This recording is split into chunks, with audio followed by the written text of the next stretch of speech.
cuáles proyectos podríamos ejecutar o no, porque esto sí es una decisión de la empresa, que, cuáles se llevan adelante. Entonces aquí poníamos uno, aquí aparece ese menos 1871. ¿Por qué? Porque aquí he elegido el grupo 4 y al haber elegido el grupo 4 estamos diciendo que en este primer proyecto hemos obtenido este VPN, ¿no? Hemos fallado en la fase de pruebas de laboratorio y por ende solamente hemos incurrido en esta destrucción de valor, ¿no? En este 1.871.000 en negativo y por ende ese sería el VPN simulado. Pero en este caso, por ejemplo, en el quinto proyecto, elige el grupo 5. Entonces, si ejecutamos ese proyecto, hay un VPN positivo de 3.048.000. Así que en función a eso se iba conformando este VPN, ¿no? Que era la suma de todos los proyectos. Y también podíamos simularlo y al final lo que hemos hecho es una optimización con el OpQuest para que vaya eligiendo en todas estas celdas en amarillo si se ejecuta o no se ejecuta bajo cierta restricción, ¿no? Que era una restricción, si mal no recuerdo, de 75 millones de reales. Entonces diciéndole no te pases de esta inversión en función a estos montos iniciales que podrían haber. eh, ¿Cómo podrías maximizar este valor presente neto simulado? Y ahí, si lo han terminado de ver, aquí estaban las distintas probabilidades para cada grupo en cada proyecto. Y aquí estaban también algunos parámetros, ¿no? Para que los use como distribuciones beta-PERT en cada proyecto. Y con eso tendrían ustedes una aproximación a lo que es el manejo del presupuesto de capital ya en sentido integral. ¿Mm? Así que bueno, no sé si habría alguna consulta, algún comentario al respecto, pero esto es el segundo ejercicio que yo quería completar en relación a lo que no habíamos podido terminar de ver en incertidumbre en Finanzas 2. Así que ahí atento a cualquier duda o consulta.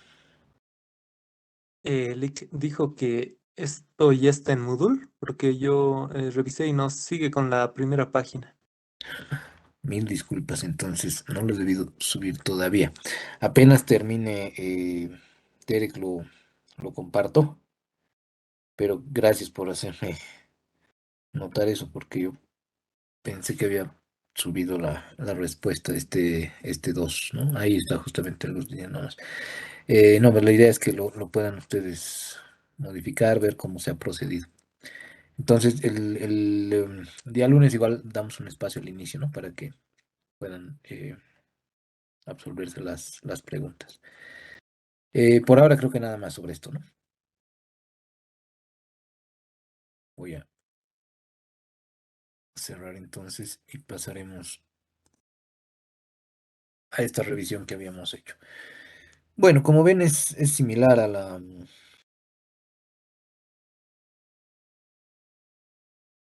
al caso de estudio que habíamos estado em, revisando del Lactose Ball.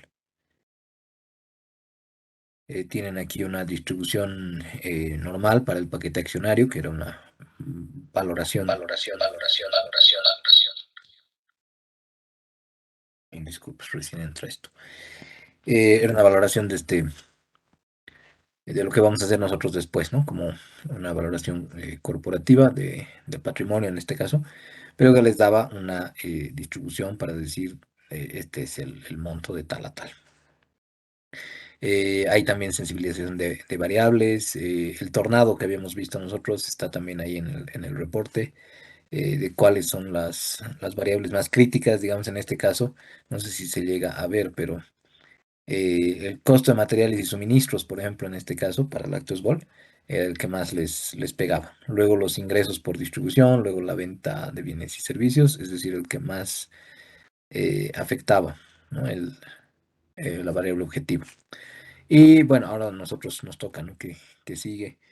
Eh, Tenemos que estimar nuestra tasa de descuento, es decir, cuantificar el riesgo, cuantificar el costo de oportunidad de los que nos están canalizando recursos, de los que nos otorgan financiamiento. No en el sentido de cuánto nos cobran de interés, por ejemplo, sino más bien en lo que representa para ellos el costo de oportunidad. Eso es algo que conceptualmente vamos a revisar acá.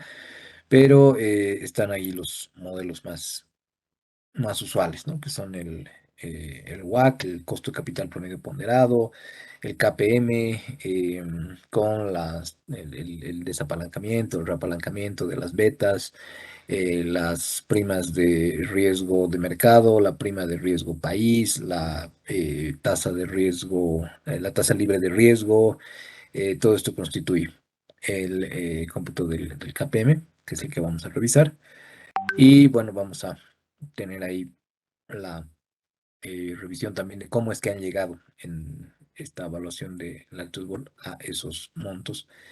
¿Qué aproximaciones podemos tener, por ejemplo, los cálculos del riesgo país? Y finalmente llegar a esto, ¿no? Llegar a que el valor presente de los flujos de caja libres, que es por eso que le habíamos dado tanta preponderancia a esos conceptos, más el valor terminal, terminaban con el valor presente de la empresa, y a ese valor presente de la empresa le vamos a sumar la liquidez, le vamos a restar el valor de mercado de la deuda y vamos a tener el valor del paquete accionario. Así que, bueno, pues manos a la obra. Este sería el tema con el que vamos a inaugurar y el contenido de la materia, que es valoración de activos financieros, con una primera revisión muy puntual de una respuesta, un intento de respuesta a esta pregunta: ¿por qué el objetivo de maximización del valor podría distorsionarse? Y cómo deberían funcionar las decisiones para garantizar esta maximización de valor, cuál es el sustento, para poder llegar a entender, comprender mejor ya los mecanismos aplicativos, ¿no? De valoración tanto de renta fija como de renta variable en función también a nuestra norma local. Así que aquí lo que hay que hacer es recapitular un poco. Parto con mm, este, este tema de gobierno corporativo para ver cómo, si bien ya desde finanzas uno decíamos que nuestro objetivo es sumamente complejo porque está dependiendo de la apreciación generalizada del público, ¿no? Lo que nosotros decidamos hacer o no hacer también puede afectar esa apreciación que tiene la sociedad sobre nosotros. Entonces ahí tenemos que saber identificar a quienes componen, quiénes son los actores que configuran el gobierno corporativo, y saber cómo esto también puede derivar en distorsiones. Habíamos dicho desde hace ya dos materias que nuestro objetivo es maximizar el valor de la firma, tanto ingresos como utilidades, como rentabilidad, cuota, crecimiento u otros tendrían que estar supeditados a la maximización del valor. No significa que estos de abajo no son importantes, sino que son secundarios en relación al valor. Y el valor, bueno, ¿qué implica? El valor está en mercados más desarrollados, representado por la cotización de los distintos activos financieros que hay en el mercado, pero no por eso deja de operar esta apreciación generalizada que acabamos de mencionar, ¿no? Así que en ese sentido, ya sabemos que lo que estamos tratando de maximizar es una cotización, o incluso en mercados donde no existen estas cotizaciones porque no tienen mercados dinámicos, lo que se está pretendiendo hacer es que el público cada vez valore, aprecie, tenga una justificación positiva de las compañías que manejamos. ¿Mm? Y esto puede tener también algunos mitos respecto a por qué deberíamos maximizar este valor, o qué ganamos maximizando el valor, o qué ganamos haciendo evaluación, qué ganamos haciendo evaluación corporativa, por ejemplo. Porque para muchos, si ya existe una cotización en el mercado de la acción de la Coca-Cola, ¿para qué miércoles nosotros vamos a hacer el trabajo de tratar de tener una aproximación, ¿no? Ya sea que esté por encima o por debajo? Bueno, aquí lo que ocurre es que, apelando un poco a Wilde, ¿no? Dice ahí: el cínico es el que conoce el precio o la cotización, podríamos decir, de todo, pero el valor de nada, porque cree que lo que está ahí pidiendo una persona por su producto es lo que vale. Bueno, no necesariamente, ¿no? Hemos dicho, la teoría objetiva del valor trabajo o la teoría subjetiva de los austriacos todavía son un debate abierto de por qué valoramos lo que valoramos, por qué nos interesa lo que nos interesa. Entonces, a veces se quiere zafar esta relación con el valor, este estudio sobre el valor y sobre las múltiples herramientas que tenemos que aplicar para poder llegar a un valor, bajo esta teoría de que siempre hay un tonto, que implica que uno puede comprar lo que sea y que el valor no importa mientras le pueda volver a vender eso que ha comprado a alguien que sea más tonto, ¿no? O sea, no necesitas que siquiera él lo pueda apreciar, lo pueda evaluar, sino que simplemente lo puedes persuadir para que compre cualquier cosa. Y esto sabemos nosotros ya que es contraproducente, porque hemos pasado varios semestres analizando el tema, ¿no? Diciendo que un analista financiero, por supuesto, tiene que también estar empapado de cómo funcionan las operaciones de la compañía o cuáles son las perspectivas de marketing que podrían darse. Y el tema está justamente ahí, ¿no? De saber que este valor pues va a ser algo que está influenciado por múltiples fuerzas, por múltiples dimensiones, em, pero no se va a agotar con el hecho de que simplemente hay que persuadir a la gente para que compre lo que sea, porque tarde o temprano la gente se da cuenta, ¿no? La tarde o temprano la gente agarra y dice, oye, me están vendiendo cosas que no son, y ahí otra vez vamos a tener que retomar, ¿no? El estudio de a la miércoles. Entonces, ¿cómo se hacía evaluación? Cuando los mercados se corrijan, entre comillas, vamos a tener que volver a la aplicación de nuestra máxima. Entonces aquí algunos mitos con los que podríamos empezar, eh, especialmente porque en esta materia nos vamos a concentrar bastante en evaluación. Eh, el primero tiene que ver con esto, que alguna vez lo han debido escuchar, ¿no? Si el modelo de evaluación es cuantitativo, si usamos métodos cuantitativos, entonces estamos siendo objetivos. Y esto es algo que cada vez más se va desmoronando en cuanto a su intención de sustento, porque no es pues una ciencia rigurosa, por lo menos como lo sería en el caso de las ciencias duras, ¿no? Ahí hay una naturaleza que podemos caracterizar, que podemos evaluar, a la que le podemos aplicar el método científico, pero eh, si decimos que la evaluación de una empresa proviene de la percepción generalizada de un público, ese público tiene pues su grado de subjetividad, ¿no? Entonces están pensando que algunos productos son mejores, otros son peores, algunos son más dañinos, otros no dañan, otros son beneficiosos, otros son perjudiciales, en fin, ¿no? Entonces siempre van a haber sesgos en el proceso, ¿no? Es una de las preguntas que en humanidades se hace bastante, ¿no? ¿Puede el investigador mirar con ojos objetivos realmente? O sea, el investigador, por más de que sea un físico o un biólogo reputado, puede dejar de lado todas las estructuras y los condicionamientos que lo han estado influenciando a lo largo de su vida para hacer su trabajo. Esto es muy difícil, ¿no?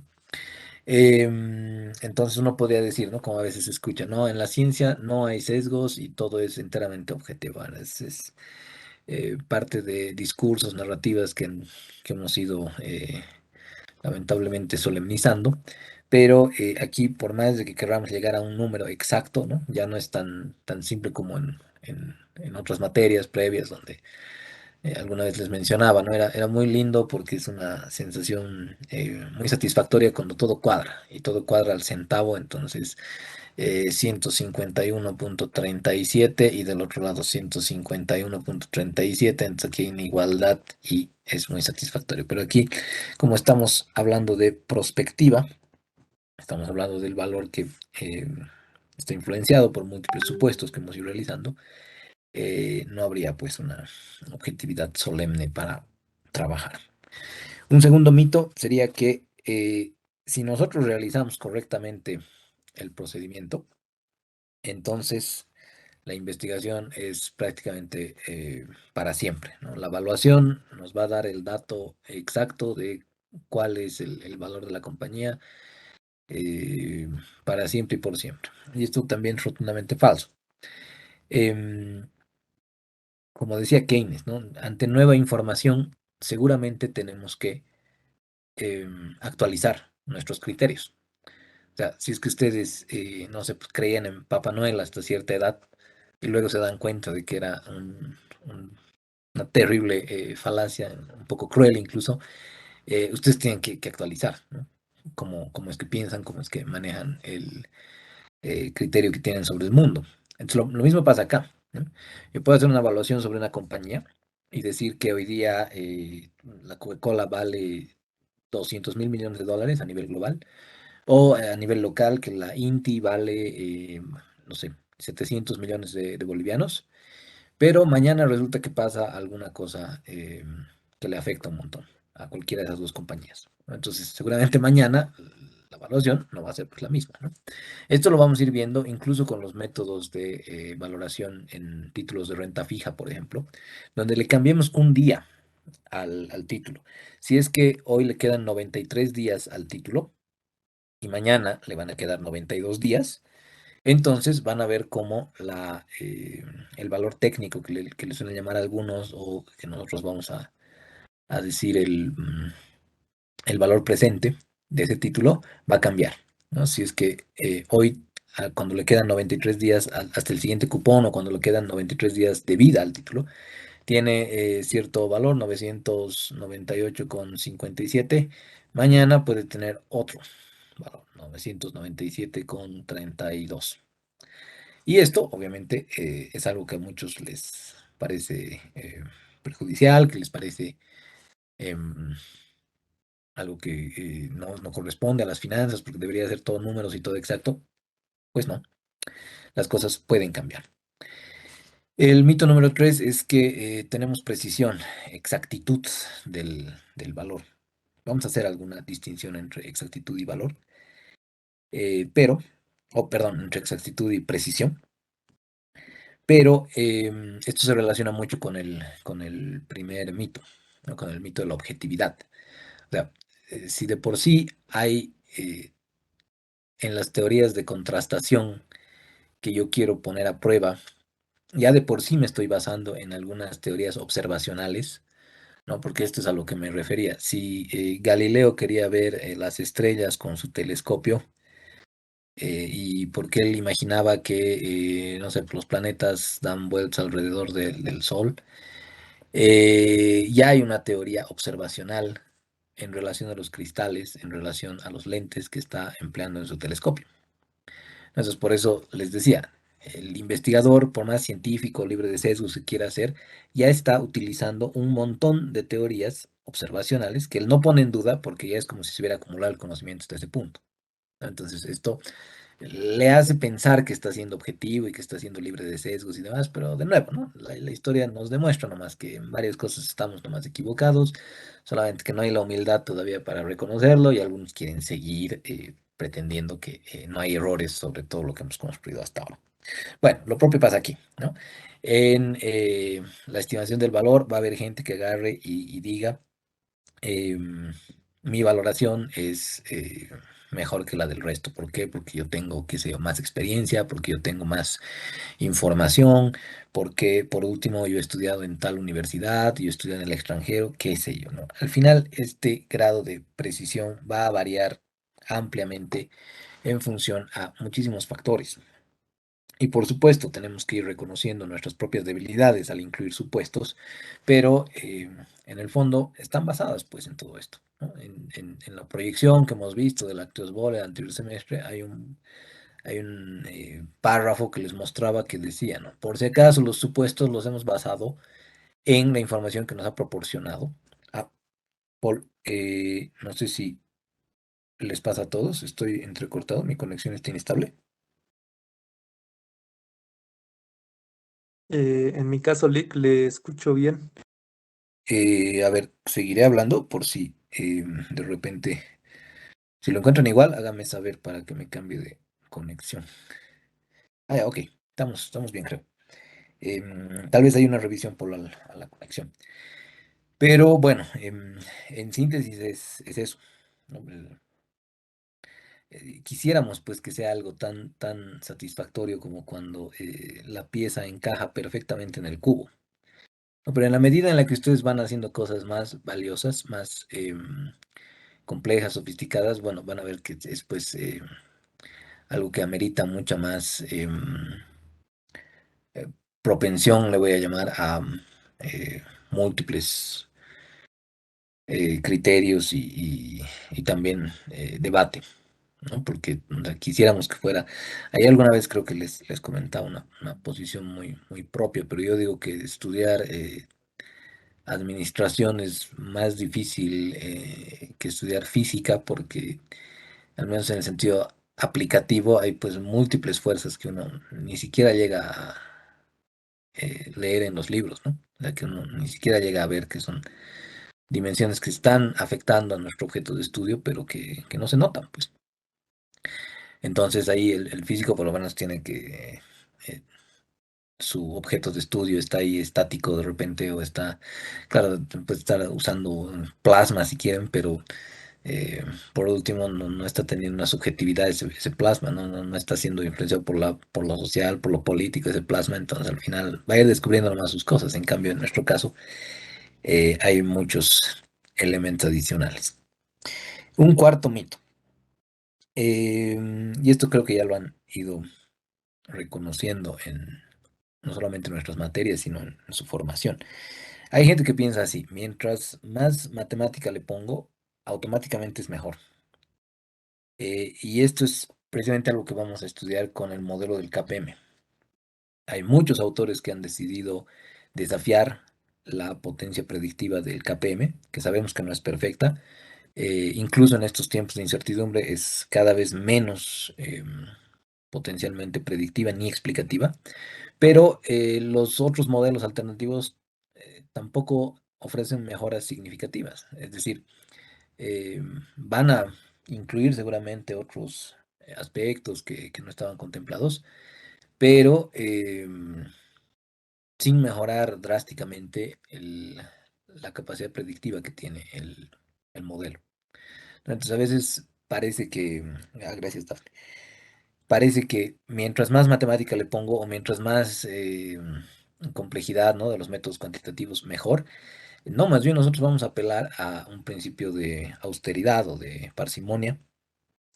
Dice que aquí, ¿no? Intuitivamente puede parecer más completo y complejo como algo mejor, ¿no? Porque a veces vemos, ¿no? unas pizarras, pero súper eh, ahí enredadas de este tipo de ecuaciones que están por detrás y decimos, ah, no, es que el que sabe esas cosas sabe. Y sin embargo, puede ser que no necesariamente sea la mejor ruta para llegar a donde nosotros queremos, porque de repente uno puede tener un modelo econométrico muy bueno, una series de tiempo, esto que hemos revisado también con la herramienta del anterior semestre, pero fruto de la experiencia y del juicio profesional, también puede estar contemplando otras dimensiones que no se estaban viendo al principio, ¿no? Entonces, a veces pasa eso, ¿no? Mientras menos le entiendo, más le aplaudo, porque parece que sabe. Y esto no tiene que ser un criterio que aplique en nuestro caso. Más bien modelos bastante sencillos que obviamente no tienen un 95 o más por ciento de capacidad predictiva, pero que sí alcanzan lo mínimo requerido, porque no va a ser algo que podamos justificar y que podamos decir esto, lo hemos pasado por el crystal ball, así que por ende esto es lo que va a suceder. A veces es imposible. Así que ahí hay que tener cuidado con esos criterios, ¿no? Ahora, este mito 5 es más este diría, este no es un mito, este efectivamente es así, es una, yo creo, aguda observación respecto a lo que ocurre, es algo que puede llegar a sonar paradójico. Y de nuevo, ¿no? En la pregunta de por qué estaríamos valuando, porque podrían haber múltiples razones para hacer una evaluación. Siendo además que nuestro objetivo principal es maximizar el valor y nuestro valor ahorita en cotización dice algo, pero nosotros igual deberíamos hacer una evaluación para contrastar, una evaluación intrínseca, como le vamos a llamar. Pero de lo que se trata es que también otros tratan de hacer estos trabajos de evaluación intrínseca. ¿Por qué? Porque si la cotización dice 92,77 y uno hace la evaluación, y digamos le sale, no sé, pues, 179 con 17. Ahorita ahí he modificado nomás los números, qué extraño. Pero bueno, 179 con 17. Y uno repite el proceso, ¿no? Trata de corroborar, trata de respaldar, estar seguro de que efectivamente hay una subvaluación por parte del mercado porque la cotización está en este nivel y nosotros hemos obtenido esta evaluación intrínseca. Entonces, una de las razones por las que mucha gente hace este trabajo es para identificar cuáles son las compañías que están subvaluadas y obviamente adquirirlas en ese momento esperando a que el mercado se corrija. Es decir, que lleve esta cotización a algo cercano a ese número que está ahí más abajo. Pero esto implicaría esa paradoja que está ahí, que les digo. Si es que uno quiere comprar en 92 para revender en 179, que esto te generaría un monto interesante de dinero, te generaría, si haces eso con una acción, te generaría $171 más o menos. Lo que hay que hacer es asumir que los mercados son ineficientes, es decir, que se están equivocando, pero que se van a volver eficientes o que se van a corregir. Entonces esto es como que tengo que confiar en que el mercado esté equivocado para luego confiar en que se va a corregir. Entonces esto a algunos les resulta un poco em, irónico. Porque, como dice ahí, ¿no? Ahorita todo el mundo tiene acceso a la información, todo el mundo puede acceder a servicios, plataformas que les dan oportunidades de invertir, y habíamos dicho en su momento, pueden abrirse una cuenta en Interactive, comprar acciones de la compañía que se les antoje alrededor del mundo en este momento, desde Bolivia, cosa que antes no se podía hacer. Pero lo que sí es algo que genera una brecha es que muy pocos son los que al final logran hacer dinero, porque y nuevamente, son pocos los que están entendiendo lo que están haciendo, ¿no? Entonces, al final, si bien yo diría algunos brokers irresponsables te ponen la idea de que invertir es cuestión de apretar un botón y listo, no, pues se supone que tienes que tener todo un entendimiento, toda una serie de estudios y además tratar de identificar en qué momentos los mercados están cometiendo errores, asumiendo que además se van a corregir, ¿no? Asumiendo que en tal momento uno puede ver a la compañía patito feo como algo que no es atractivo, pero ese patito feo se vuelve un cisne todo hermoso y te genera un montón de recursos. ¿No? Entonces hay que asumir, dice, una posición escéptica.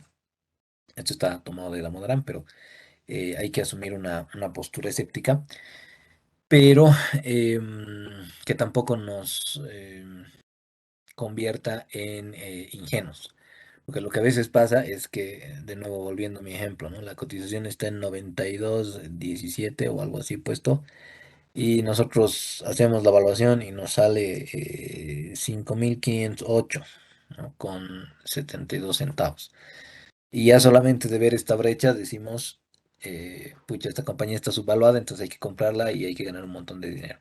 No, más bien si se genera semejante brecha es porque hay que también corroborar, ¿no? Hay que respaldar, hay que desconfiar también del trabajo propio, especialmente al principio.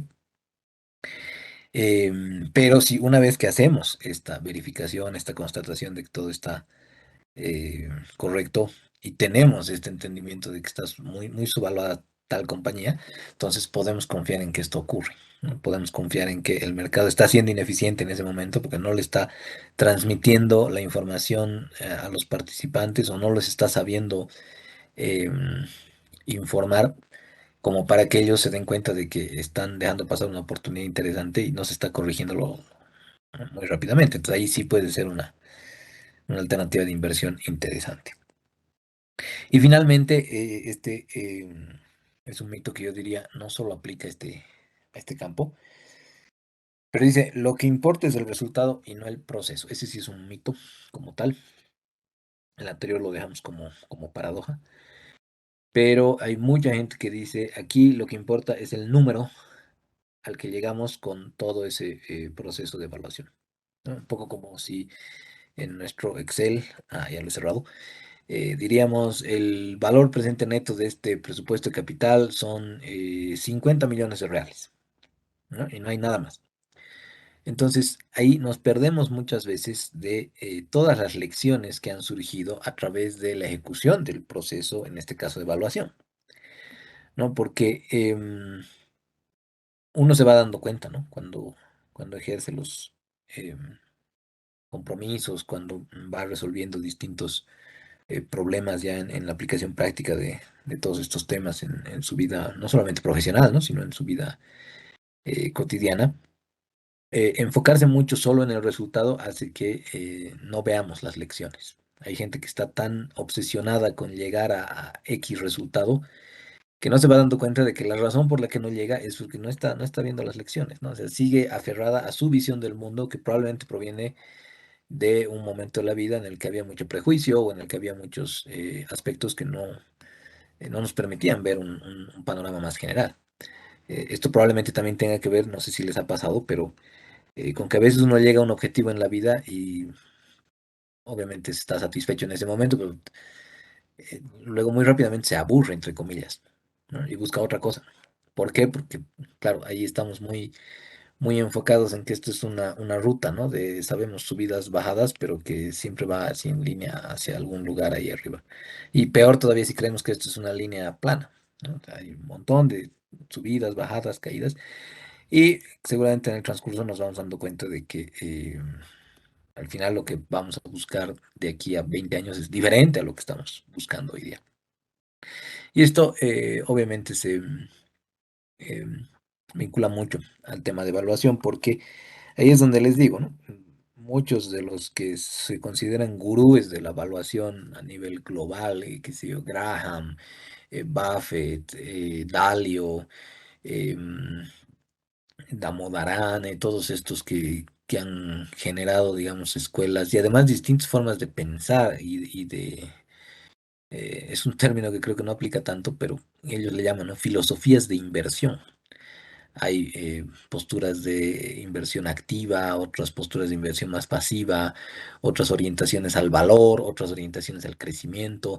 Y esto es porque cada quien tiene pues una mirada del mundo, ¿no? Entonces, ahí cuando uno esté buscando la piedra filosofal y quiera solamente el método infalible que lo lleva al resultado perfecto u óptimo, muchas veces se pierde de toda la riqueza que hay en el transcurrir, en el transitar, y esto hace que, bueno, muchos se queden en el camino, ¿no? Entonces al final nadie puede, algunos dicen, no, eso es imposible responder y no tiene sentido hacer evaluación porque no hay un método infalible, ¿no? No hay una receta universal. Claro, aquí sí que no podría haber receta universal, porque si existiera receta universal, esto no se cumpliría.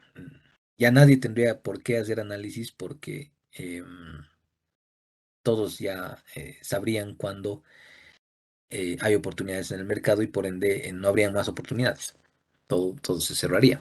No sé si esta idea la logro transmitir bien, pero si ya todos supieran cómo hacer de forma infalible, ni siquiera se podría aspirar a generar un rédito del mercado. Pero bueno, todo eso vamos a tener que recordarlo a lo largo de la materia, porque como queremos hacer evaluación corporativa, vamos a ir, ¿no? Seguramente retomando algunas de estas ideas, porque es lo que pasa especialmente con las proyecciones, ¿no? ¿Por qué ponemos 6.5 y no ponemos 7.5? Yo sé que es duro y es muchas veces muy complejo de asimilar, porque van a haber algunas posturas diferentes, ¿no? Alternativas que dicen, no, es que esto se tiene que usar con este método o este modelo, claro. Es lo que ha pasado un poco con la regresión lineal, ¿no? La razón por la que se ha vuelto tan hegemónica en nuestro campo, en administración, por ejemplo, si se han dado cuenta, las regresiones lineales, las regresiones múltiples son bien solemnizadas. Y casi siempre queremos pronosticar con aplicación de una regresión. Pero de nuevo, ¿no? Como las cosas van cambiando y van demostrando de que no eran necesariamente eternas, ahí es donde se complica. Entonces, para el tema que nos atañe de las finanzas corporativas, habíamos dicho en su momento, se trata de decisiones de inversión, saber dónde colocar los recursos, decisiones de financiamiento, saber cómo y de dónde obtenerlos y políticas de dividendos o decisiones de distribución, llaman otros, que es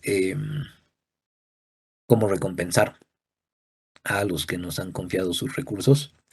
Ya estos elementos se van armando como rompecabezas, ¿no? En las decisiones de inversión, por ejemplo, hay una tasa que tiene que reflejar el riesgo de la inversión, que es a la que nos vamos a dedicar en esta materia, y el retorno, que sería la TIR, la tasa interna de retorno, debería em, contrastarse con esa tasa y reflejar, obviamente, una construcción de flujos de efectivo adecuada, ¿no? Que es lo que prácticamente hemos hecho en la anterior materia con la proyección de estados financieros y de flujos de efectivo.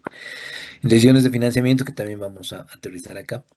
Em, Vamos a saber cuál sería la composición de la deuda ideal, que aquí nos da una pauta, pero no es la única, es armonizar con el tenor de los activos.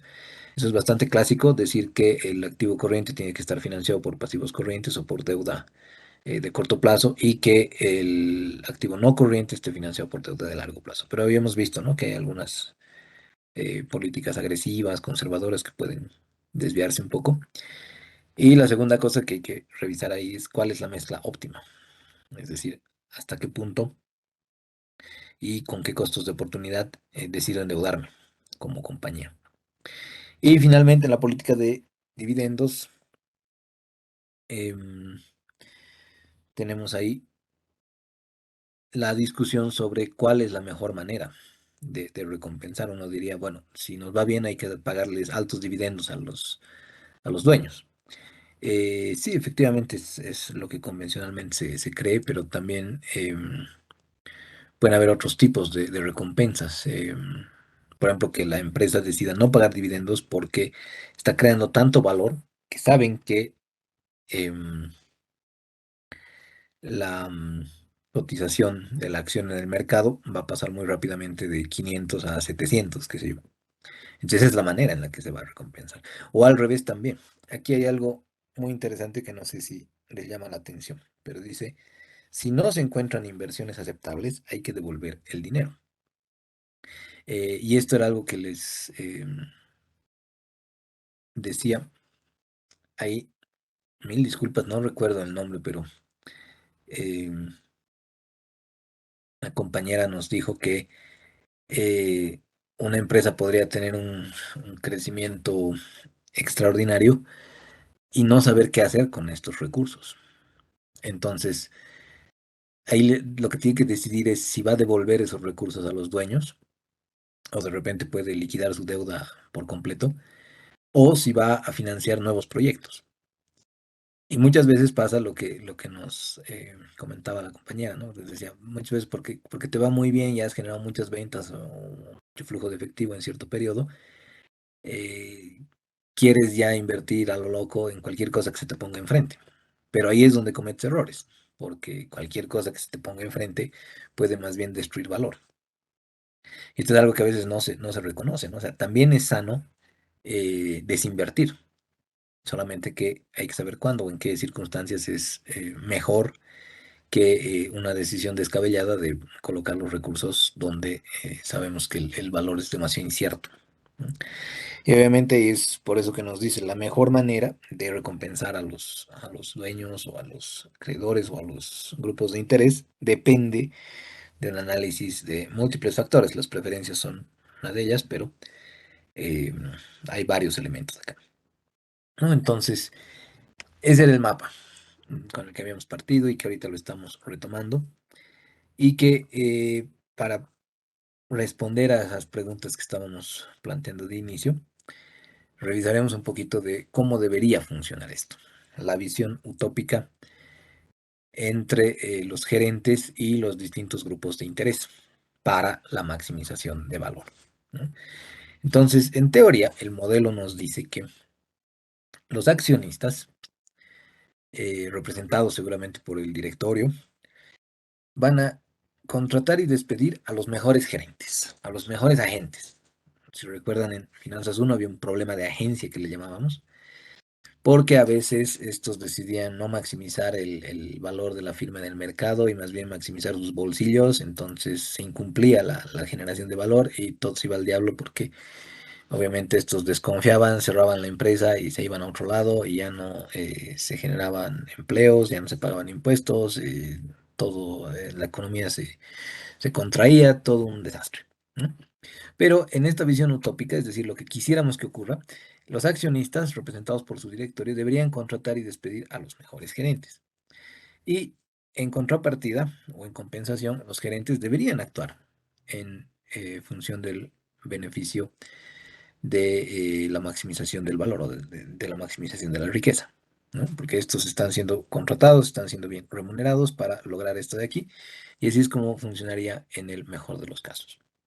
En relación a los acreedores, a los que nos canalizan recursos de deuda, ya sean los bancos o ya sean los tenedores de los títulos valores que emitimos de deuda, se supone que los acreedores le prestan dinero a las compañías que están representadas por los gerentes y en compensación o en contrapartida los gerentes cuidan de los intereses también de los acreedores. Es decir, estos tienen que ser como buenos padres porque saben el conflicto que podría suscitarse entre estos dos actores, así que en términos muy coloquiales no van a malutilizar este dinero que les están prestando los acreedores, ni mucho menos lo van a destinar a utilizarlo en pagarles dividendos a ellos para quedar bien y que los sigan teniendo como gerentes, porque al final no va a haber con qué pagarles a ellos y de nuevo se genera el desastre, ¿no? Pero estamos primero mapeando la visión utópica de cómo funciona esto. Entonces ellos prestan dinero y en contrapartida ellos hacen buen uso del dinero, vamos a decir. En relación a los mercados financieros, los gerentes deberían revelar información transparente a los mercados todo el tiempo, ¿no?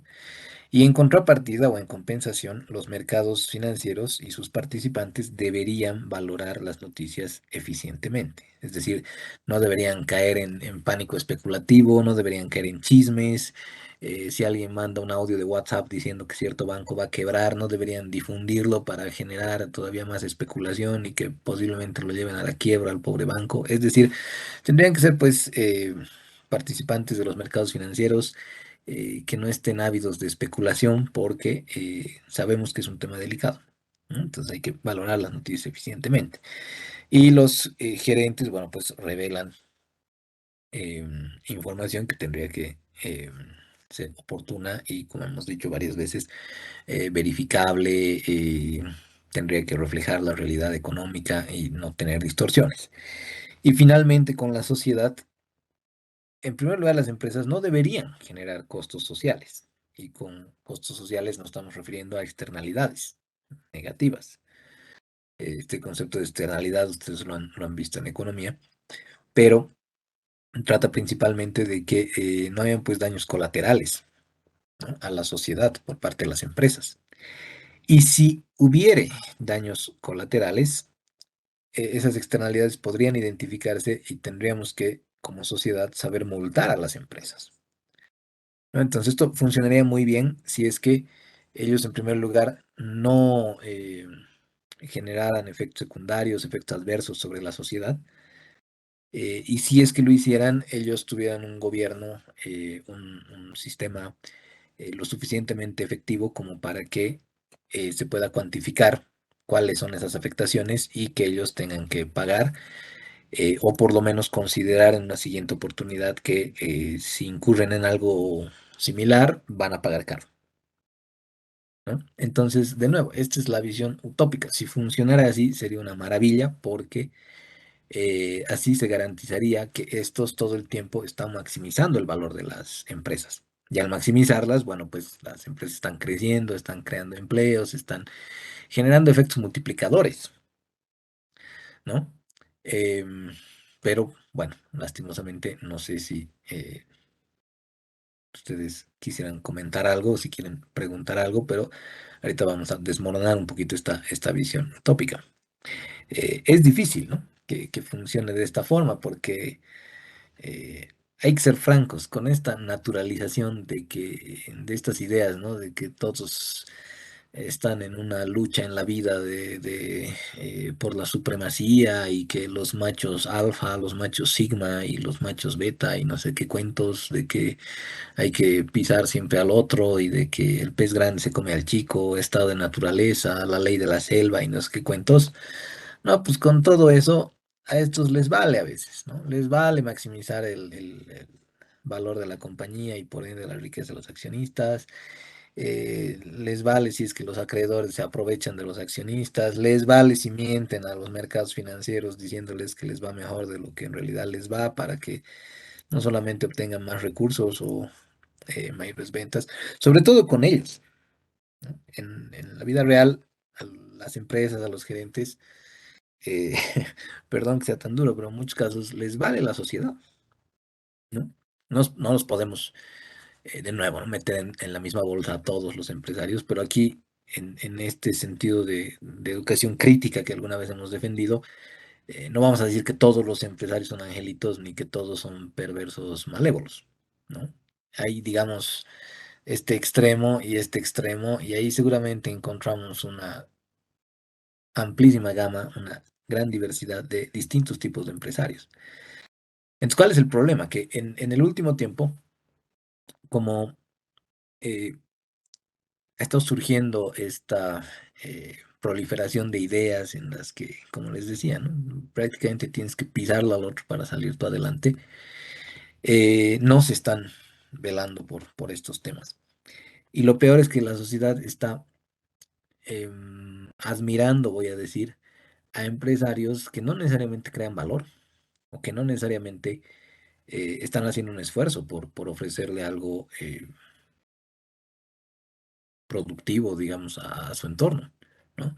Entonces muchos están logrando generar un montón de réditos, de nuevo, ¿no? Están maximizando, digamos, su rentabilidad o sus utilidades, pero a costa del valor. ¿Por qué? Porque están entregando productos y servicios cada vez más deplorables, no les importa cómo están haciendo las cosas, no les importa si realmente están cumpliendo con los estándares que deberían cumplir, no les importa si contaminan, no les importa si le hacen daño a largo plazo al medio ambiente o a las propias comunidades que están alrededor. Lo estamos viviendo ahorita con la minería en varios lugares del país. Entonces, si no les importa, todo esto se derrumba, ¿no? Todo esto se cae. Y cuando se cae, obviamente nos tenemos que preguntar si se cae, ¿qué es lo que va a reemplazarlo? Y ojalá sea algo mejor, quisiéramos que sea algo mejor, pero ahí hay una pregunta fuerte, ¿no? Sobre si se puede mantener esta idea de maximización de valor o si se puede preservar. Bueno, hasta acá no sé si algún comentario, alguna pregunta, pero esta es la versión como quisiéramos que sea. Acá nos vamos a preguntar qué podría salir mal y de acuerdo a Murphy, si algo puede salir mal, va a salir mal. Es por lo que en algún momento les decía también, eh, desde la época de Ricardo, Malthus, compañía, se decía, pues ¿no? Este sistema está funcionando por el momento, pero ojo que no va a ser a largo plazo, porque hay que revisar varios de los supuestos implícitos y si continuamos así, esto va a entrar en debacle, ¿no? O sea, esto se va a caer. Y bueno, nosotros más bien nos hemos sentido cómodos porque ellos ya han pensado varias cosas y hemos llegado a heredar algo que ya estaba convirtiéndose en algo inapelable y lastimosamente ahora estamos pagando las consecuencias, ¿no? De no haberlo revisado, de no haberlo puesto a prueba. Bueno, ¿por qué decimos que podría salir mal? Porque los accionistas muchas veces pierden control sobre la firma, especialmente cuando toman esa postura de que por haber contratado al gerente ya han terminado con su labor y que lo único que van a hacer es venir cada 9 meses a Bolivia para cobrar dividendos, digamos, ¿no? Porque ellos están viviendo chochos de la vida en otro país incluso, ¿no? No digo que eso sea malo, pero el problema es que mientras el gato no está, los ratones hacen fiesta muchas veces. Y esto lleva a que, como estos se encuentran en una situación en la que nadie los está vigilando, nadie los está controlando, entonces hacen lo que les da la gana. Esto muchas veces que hablamos de corrupción, por ejemplo, en el sector público, que lo vemos todos los días en las noticias, que es un desastre, ¿ustedes creen que no pasa en el sector privado?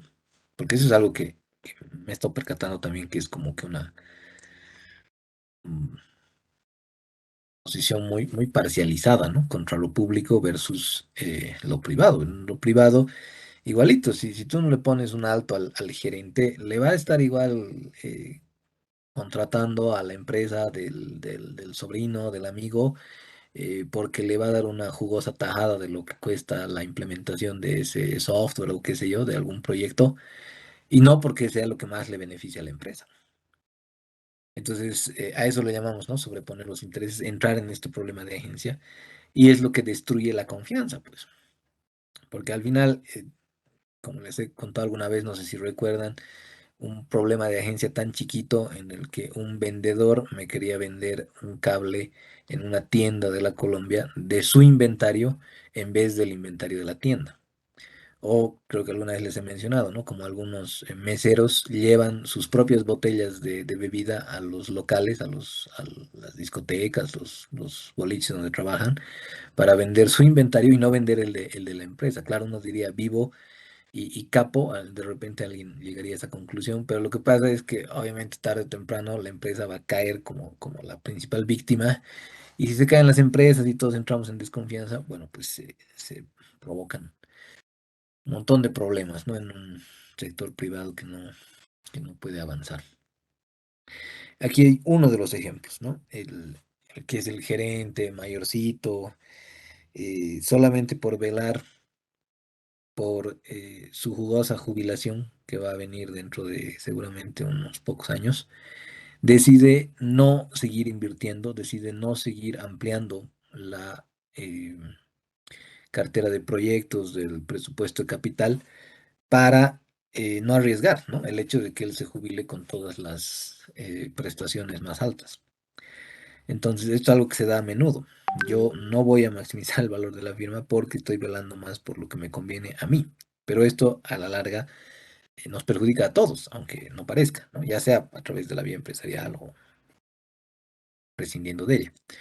Entonces, lo que hay que lograr ahí es, o lo que querría procurar lograr, esto que estoy tratando de reflejar en la imagen, que es disciplina, ¿no? O sea, que por más de que le pongas ahí no sé si es un panquecito, es un muffin, pero por más de que se lo pongas ahí encima al perrito, que no se lo coma, ¿no? O sea, esto que dicen a veces como una naturalización igual, ¿no? En arca abierta el justo peca. Pues sí, pues, pero el punto es que no porque diga la frase hay que repetirlo, ¿no? Entonces, ¿cuáles son los mecanismos que se han intentado desarrollar para evitar este aprovechamiento, digamos, este abuso de los gerentes, ¿no? En teoría, los accionistas deberían ejercer el poder para disciplinar a la gerencia. Y para ello crea estos dos mecanismos, crea las juntas generales y extraordinarias y crean el directorio. El directorio, ya les decía, es el representante de los accionistas para que ellos sean los que definan a quién se contrata como gerente o como planta ejecutiva. Pero al final incurren igual en estas distorsiones, veremos un poquito. En el caso de las juntas, la mayoría de los accionistas no asiste porque en el caso de los naturales, tienen pues muy pocas acciones como para poder ejercer algún tipo de influencia sobre las decisiones finales. No sé si esto les hace sentido.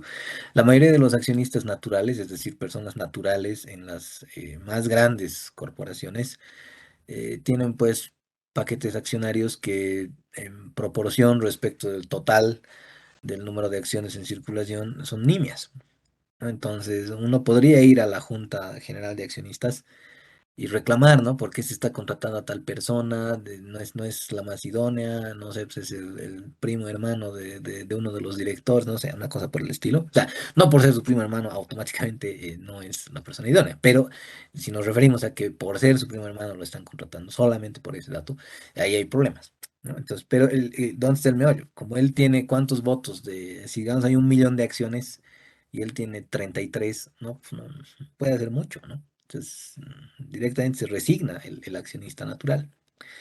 Y por eso las juntas generales terminan siendo como un saludo a la bandera, porque es más por protocolo que se llevan adelante y no necesariamente hay discusión. Ahora, esto de nuevo, no generalizo, hay algunas eh, juntas bien interesantes, ¿no? Donde no se permite, digamos, que cualquiera haga lo que le da la gana, por más de que tenga poquitas acciones. Y eso también es algo, yo creo, valioso de nuestro entorno, porque somos un entorno de alguna manera bien politizado nomás, pero no. A veces no es en el mal sentido, ¿no? A veces creemos que todo lo político es negativo, es malo, pero no. También tiene su lado positivo cuando se lo sabe utilizar. Y del otro lado, los inversionistas institucionales, los accionistas institucionales, tienen pues demasiados títulos como para asistir a todas las juntas. O sea, como un portafolio de un accionista institucional tiene muchas compañías, siempre delegan, ¿no? A alguien de la compañía que tiene que ser el que vaya a estas juntas, pero como tiene tantas, no, pues no es que les tire tanta bola. Y además, el hecho de que el inversionista institucional normalmente es más frío, ¿no? Porque en realidad no le importa tanto la empresa, porque no, él no se cree pues dueño con esa vinculación, digamos, afectiva por algo que te ha costado hacer, te costó construir la empresa, te ha costado ponerla en marcha, consolidarla, qué sé yo. No, pues el institucional, si la acción es atractiva, invierto y si empieza a decaer, me voy, ¿no? Así de simple, frío. Entonces, por eso es que este mecanismo, que debería ser para eh, disciplinar a esa relación entre accionistas y gerentes, no funciona tan bien. Y el directorio, que también debería estar velando por los accionistas, muchas veces incurre en situaciones similares, es decir, uno contrata a los directores, que son gente muy, muy reputada, reconocida en el medio, que además les paga por esa labor, no es gratis, pero igual, ¿no? Los directores como que pueden tener una falta de tiempo, pueden desatender sus obligaciones, sus revisiones, el monitoreo que tienen que realizar. A veces se frustran por falta de entendimiento, porque claro, uno puede ser un profesional muy reputado, pero no necesariamente conoce del negocio de las avícolas en tal parte bajo cierto modelo de negocio, ¿no? Entonces, esto también tiene que ver con que a veces eliges directores no tanto porque estén vinculados al negocio, porque lo entiendan, sino por otras razones. También pueden haber infiltrados, a veces. Esto sí es muy curioso porque no sé si alguna vez lo han escuchado en otra materia o lo pueden googlear, pero era algo que las compañías de bebidas, la Coca-Cola y la Pepsi, en algún momento se dan cuenta de que tenían directores que fungían como accionistas en las otras empresas y viceversa, ¿no? Entonces era como que estaban ahí cruzados. Cuando una de las compañías se queja a la SEC de que el otro estaba metiendo directores vinculados, ¿no? A la otra, al competidor, los otros reclaman y dicen, vos haces lo mismo, digamos. Entonces podrían haber estos temas. Ahora, obviamente también le refleja un costo de oportunidad al director el hecho de serlo. O sea, como les digo, les pagan, pero probablemente él tenga también otras inversiones u otra actividad principal, su trabajo, entonces por eso desatiende pues los temas o los asuntos de la empresa por la que tiene que ejercer este rol de vigilancia. También puede haber una duplicidad de posiciones. Esto es muy recurrente en nuestro entorno. Es decir, el presidente del directorio es el mismo gerente general, por ejemplo. Esto lo han debido ver varias veces en las tarjetas del NMB, lo pueden revisar, pero hay casos donde el presidente del directorio es también el gerente general de la empresa. Y claro, alguien podría decir, pero es su empresa, que haga lo que le da la gana, ¿no? Sí, pero es que ahí es donde empiezan los problemas de gobierno corporativo. ¿Por qué? Porque si es la misma persona la que tiene que, o sea, es el ratón cuidando el queso, ¿no? Es decir, el que tiene que vigilarlo al gerente en su actuar, en su desempeño, es el mismo que está presidiendo al directorio, ya sabrán el tipo de resultados que pueden haber. Y esto que es lo que creo que caracteriza más eh, y diría no solamente en Latinoamérica, sino alrededor del mundo, porque en lo que ha derivado el semiocapitalismo que tenemos hoy en día es pues en un tema de acumulación desmedida y además desaprovechada, en el que, a ver, puede que no sea una duplicidad de posiciones, pero si, digamos, Hugo Gómez es el presidente del directorio y Hugo Gómez Jr. es el gerente general, aquí podrían haber problemas. No digo que en todos los casos los haya, porque como les comento, en la mayor parte de los países cada vez esto está siendo más frecuente. O sea, a veces nos quejamos, ¿no? De que en la Argentina, ¿cómo puede ser el que era presidente, luego su esposa va a ser presidenta, ¿no? Pues en Estados Unidos es lo mismo, ¿no? Bill Clinton era presidente y su esposa casi llega a ser presidenta. Entonces, ahí hay muchos temas que hay que debatir, por supuesto. No decimos que automáticamente porque sean los dos hay un problema. De repente este tiene un perfil, pero soberbio para ejercer la gerencia de la compañía y en ese caso no habría ningún inconveniente. Es más, sería el candidato idóneo. Pero ¿dónde genera problemas? En los que este chango pues, no sabe dónde está parado y este otro le socapa porque es su hijo. Ah, ahí hay inconvenientes, ¿no? Cuando le socapa y este, pucha, incluso puede cometer un fraude, puede cometer alguna cosa bien complicada, no solamente para la compañía, ¿no? Y no estamos hablando de afectaciones también a nivel de sociedad, como estábamos diciendo. E imagínense que este Hugo Gómez Senior agarre y en vez de ser el primero en denunciarlo, porque ese debería ser su rol como director, agarre y diga, no, es que, ¿saben qué? No, esto ha pasado, no, o sea, ahí hay problemas, ¿no? Cuando estos vínculos relacionales perjudican, es un tema muy peligroso, no solamente pues para la supervivencia de la empresa, como les digo, sino para eh, el, la sostenibilidad, ¿no? A largo plazo. Entonces ahí siempre hay que darse cuenta de estos temas. Ahí, bueno, solamente he dejado un ejemplo, aunque creo que sería interesante para esos dos últimos casitos. Permítanme, voy a incluir el otrito. Y este sería bueno. Que creo que lo hemos visto, ¿no? En Finanzas uno, pero aquí, por ejemplo, cuando vemos los dos accionistas son marido y mujer, pero el presidente ejecutivo es Mario Anglaril y los funcionarios son sus cuatro hijos. Pero aquí no habría problema. Esto es algo más bien recurrente, ¿no? En nuestros eh, empresarios.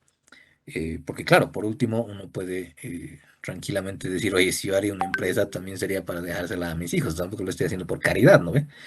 Y está muy bien, porque el punto aquí es que si uno mira el perfil de estos señores, pucha, creo que en Finanzas uno lo habíamos revisado, ¿no? En los informes de calificación de riesgo, pero toditos estos pues han tenido ahí claramente no solo la formación, sino la experiencia, porque se nota que este señor no los ha dejado entrar así directamente a ocupar estos cargos, ¿no?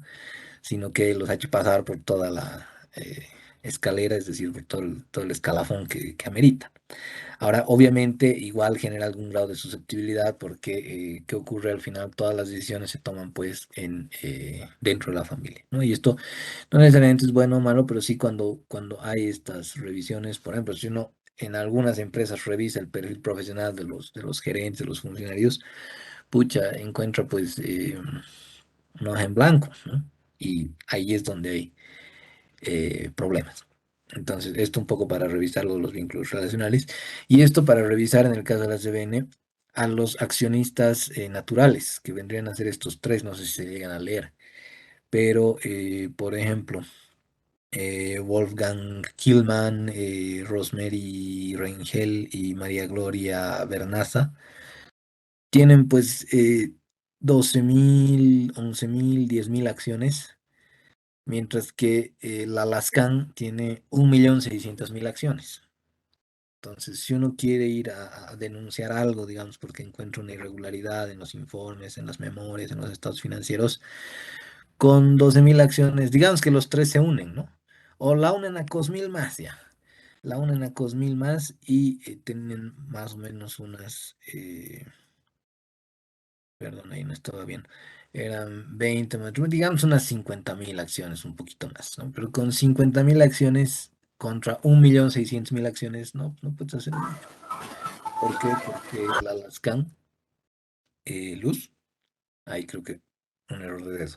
Pero la Alaskan tiene el 85% del porcentaje accionario, mientras que cada uno de los accionistas naturales tiene 0,60 y pico por ciento, ¿no? Entonces, esto, además, nuestra CBN, este 85%, ¿de quién es dueño? No sé si alguna vez han revisado eso, pero este 85% que dice aquí Lascan, qué raro, ¿no? AB además, ¿no? AB es pues eh, la abreviatura en sueco de Sociedad Anónima. ¿Y por qué sueco? Porque la dueña de este 85% de nuestra CBN es una empresa sueca, como dice ahí, nacionalidad Suecia. ¿Y de quién es? Bueno, ahí está, ¿no? La cervecería es principalmente de la Lascan. ¿Y esta Lascan de quién es? Ah, de una compañía que se llama Lassi. Ahí está Lassi de quién es? Ah, de una compañía que se llama Lintal. Ah, ¿y Lintal de quién es? Ah, una compañía que se llama Lintal Row, o perdón, Ambev Luxemburgo. ¿Y esta Ambev Luxemburgo de quién es? Ah, y ahí uno recién mira el mapa, ¿no? Esto es pues una especie de pirámide global en la que hay a veces, ¿no? Estas posturas de que, no, pues porque yo soy ejecutivo o director de la cervecería, entonces soy el más capo del país. Hay que ver pues en contexto, ¿no? Hay que ver en función a qué estructura estás hablando. En el caso de las cervecerías prácticamente hay dos grandotas en el mundo, que son la SAB Miller y la AB InBev, y estás hablando de estructuras de gobierno corporativo en la que imagínense que un hito aquí quiera hacer algo respecto a ese monstruo. No, pues las decisiones que se toman acá, por más de que sean mirada local y todo lo que ustedes quieran, eh, vienen de lugares más lejanos, vamos a decir, ¿no? Que es, ahí arriba está, no sé si se nota, pero el dueño de todo eso que está ahí arriba, como alguna vez un estudiante al ver esto decía, pucha, esos son los Illuminati o quiénes son, pero efectivamente, la dueña de todo este mambo está en Bélgica, así como la dueña de la otra compañía que les digo, que es la SAP Miller, está en Sudáfrica. El intento, hace algunos años, no sé si recuerdan, cuando trató de entrar por primera vez la cordillera a Bolivia, con las publicidades de los carcas y demás, era pues un intento de la SAP Miller por ingresar a un mercado que por último no es pues nada despreciable, ¿no? O sea, vender cerveza en Bolivia eh, no es nada que uno se quiera perder. Pero ellos fueron más astutos porque dijeron, a ver, lo que pasa es que la CBN, o sea, la AB InBev, que ya saben ahorita, la CBN es de la AB InBev, eh, está muy bien posicionada. Entonces, no vale la pena que nosotros entremos a construir una planta y demás. Imagínense que no nos vaya bien y luego vamos a tener que vender a precio de gallina muerta y no nos conviene. Entonces, ¿qué es lo que hicieron? Le pidieron a la cerveza que tenían en Perú, a la cervecera que tenían en Perú, que era la Bacus, es la Bacus todavía, que hagan una cerveza más o menos para el perfil boliviano. Y crearon la cordillera. Los de la Bacus, o sea, la cerveza se producía en Perú, la cordillera se producía en Perú, y la trataron de introducir a través de un esfuerzo comercial agresivo, ¿no? Estaban regalaban pues, esa cerveza, yo me acuerdo, en los mercados, en los boliches, venían y te regalaban latas y demás. Pero igual no le he podido hacer ni cosquillas esa vez a la paseña. Bueno, el punto está en que esa decisión no se toma en un proyecto de inversión así de la Bacus en Perú, ¿no? O sea, se toma desde Sudáfrica, que Sudáfrica le da la orden a Brasil, a la Brahma, y la Brahma le da la orden a la Bacus, y la Bacus le da y luego la han vendido además como proyecto. Pero esta es la razón por la que decimos, ¿no? O sea, si imagínense alguien quisiera hacer algo para influir en una mala decisión que está tomando el directorio de que se está contratando a una persona no idónea, no, pues bueno, no puedes hacer nada, es un monstruo que está ahí con el que no vas a poder batallar muy fácilmente, ¿no? Entonces, esta es la lección sobre este primer aspecto, ¿no? Cuando el gato no está, los ratones hacen fiesta y la relación entre accionistas y gerentes se puede deteriorar si es que no se la sabe gestionar. Ahora, con los acreedores que decíamos, deberían ellos prestar dinero a los gerentes, a las empresas, para que ellos empleen de la mejor forma esos recursos, pero los gerentes, como se vuelven medio yunkus, perdón por lo coloquial, pero como estos al final están siendo contratados por los accionistas, incluso pueden llegar a usar esta plata, les decía, para pagar los dividendos a estos, ¿no? O sea, alguna vez lo han debido ver, que las cosas no necesariamente están yendo bien, pero para que aparenten que están yendo bien, les vamos a pagar a los accionistas el mismo monto de dividendos del año pasado. Y esto ustedes lo conocen desde que hemos visto los flujos libres, ¿cierto? O sea, si yo no solamente tengo que velar por la operación de este periodo, sino por el futuro a largo plazo de la empresa, que eso normalmente se puede afrontar solo si reinvierto, es decir, si reemplazo la tecnología que tengo ahorita, si es que hago inversiones de capital, obviamente bien estudiadas, si es que mi presupuesto de capital es acorde a lo que se requiere, entonces ahí recién puedo pensar en que se está orientando, ¿no? A una mirada de maximización de valor. Pero imagínense que ellos confíen en las empresas, en los gerentes, digamos, hagan emisiones, ¿no? Las empresas, o logren convencer a los banqueros de que les den más plata, y esa plata resulta que era para pagarles a ellos, ¿no? Pucha, estos después entran en furia, ¿no? Porque dicen, no, a mí antiguamente me han dicho que era para tal proyecto y resulta que lo están usando para corcharse, perdón, que de nuevo uso un término tan coloquial, pero quiero que esto se transmita lo más asequiblemente posible. Es el problema, ¿no? Ahí entre gerencia y acreedores hay conflicto porque hay una prelación de exigencia de los flujos de efectivo. Es decir, los acreedores como reciben pagos independientemente del desempeño, es decir, independientemente de lo que suceda, los intereses hay que pagarlos, ¿cierto? Las cuotas al banco o los cupones a los tenedores hay que pagarlos. Entonces, como dice aquí, los acreedores reciben los pagos primero, pero en contrapartida, estos se pueden sentir un poco celosos porque al final dicen, ajá, en compensación, estos no se arriesgan, ¿no? Aquí yo estoy arriesgando mi capital y estos van a recibir su rédito e incluso su capital independientemente de que hagan o no hagan bien su trabajo. Entonces yo quiero una prueba de lealtad, digamos, ¿no? Aquí, ¿quién va a gobernar la política de la empresa? Puta, es un mambo, como decimos, ¿no? Estos se ponen celosos de la posición de riesgo que tienen estos de acá, entonces empiezan a influir en las decisiones que toman ellos, que seguramente ellos, para preservar sus puestos de trabajo, van a obedecer un poco más a los de arriba. ¿No? Entonces, ahí está con esta compensación, ¿no? Dice, a cambio, los propietarios gobiernan, en realidad, a la compañía y pueden llegar a hacer que los gerentes tomen decisiones en desmedro de los intereses de los acreedores. ¿Esto en qué se puede ejemplificar? Por ejemplo, les pueden decir que tomen inversiones más riesgosas de las que deberían, porque por último es plata de los acreedores, ¿no? O sea, más bien han caído con otorgarnos un nuevo préstamo o la gente ha comprado nomás nuestros títulos en el mercado de valores. Así que se supone que teníamos que hacer el proyecto B, pero métele nomás al Z porque el Z parece que apueste fuerte, gane fuerte, ¿no? Parece que es un proyecto de altísimo rendimiento, pero obviamente ustedes saben que altísimo rendimiento conlleva un altísimo riesgo.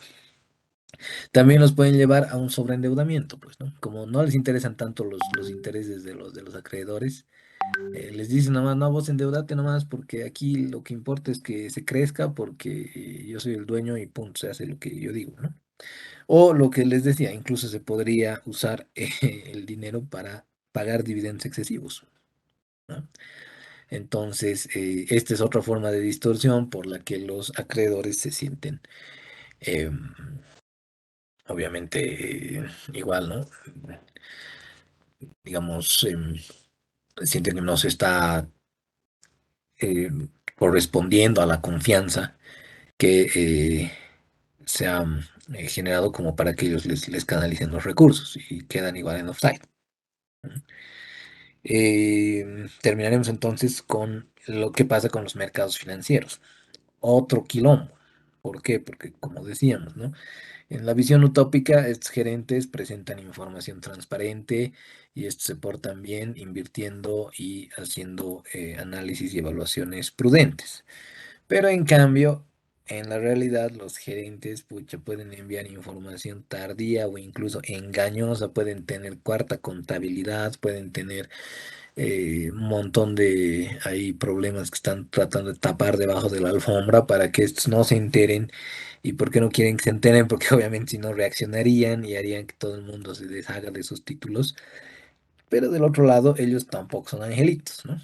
Eh, los inversionistas cada vez más están teniendo esta postura, justamente fruto de la tendencia a mirar el lobo de Wall Street como el gran arquetipo idealizado de la persona en que me quiero convertir. Y los mercados financieros se vuelven sumamente especulativos, ¿no? Es decir, como yo he visto que el lobo de Wall Street, Lynn se farreaba y yo quiero farrearme igual porque quiero tener plata mañana, ¿no? Entonces se ponen a apostar, básicamente, ¿no? Y hay mucha gente que es tan irresponsable que se endeuda como para invertir, ¿no? O sea, agarra, va y lo convence a su señor padre que venda nomás la casa para que usen esa plata y, no sé, pues la pongan en alguna empresa.com o, bueno, recientemente en algún proyecto así relacionado con un token, qué sé yo, que no ha tenido pues el debido estudio, ¿no? Entonces, por eso decimos, es cortoplacista cuando uno agarra y cae en estas narrativas de te vas a hacer millonario en 6 meses. O sea, sabemos, pues. Obviamente nosotros estamos en un entorno diferente, no sabremos. Para nosotros de repente es obvio, no voy a caer en semejante cuento, pero el problema es que allá afuera ustedes saben que sigue habiendo creación de Pay Diamond y sigue cayendo la gente. Entonces, eh, justamente en fin, un compañero decía el lunes, no, pues yo más bien sacaba muchos amigos que los estaban tentando porque, ojo, ahí también lo hemos dicho en su momento, ahí está jugando también la desesperación, ¿no? Y esto es algo muy problemático ahorita en la crisis que estamos viviendo, no hay oportunidad, entonces viene un bajo que te dice, yo te voy a sacar de donde estás porque solamente tienes que creerlo y si lo crees muy fuerte, el universo conspira a tu favor y claro, el otro está pues, en una situación de vulnerabilidad, entonces le cree, le da su plata, el otro la pierde, o se fuga, pasa lo de iShop, no sé. Pero es sumamente complicado. Ahí obviamente nosotros también tenemos esa responsabilidad, ¿no? Yo sé que pucha, llego a caer mal y me terminan odiando y mandando SMS de amenaza de muerte, como les he dicho alguna vez, pero es mi responsabilidad, ¿no? Si les tengo que decir algo que es, que prefieren, una mentira que los haga feliz o una verdad que es dura porque hay que asumirla, ¿no?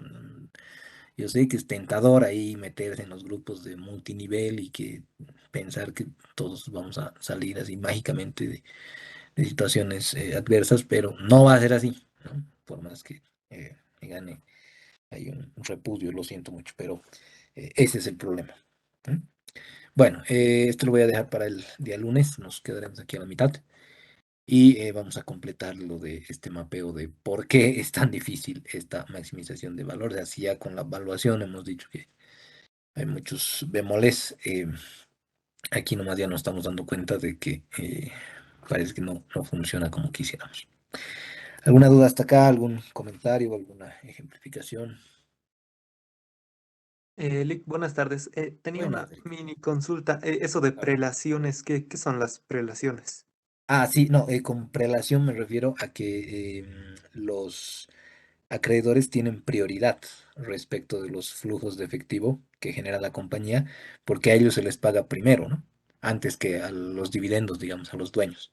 Entonces, prelación quiere decir eso, que hay una jerarquía, digamos, de quiénes son los prioritarios. Igual he usado el término alguna vez en el sentido de normas y les decía, hay una prelación normativa en lo contable en el país porque primero tenemos que acudir a la norma local, pero si lo que estamos tratando no está en la norma local, tenemos que ir a la norma internacional, a la NIC o a la NIF.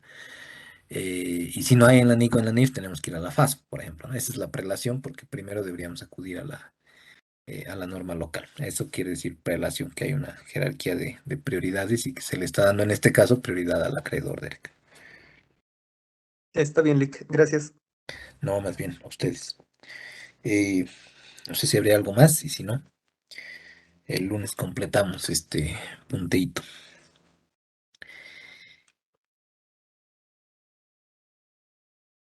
Bueno, que estén muy bien, cuídense mucho hasta el lunes.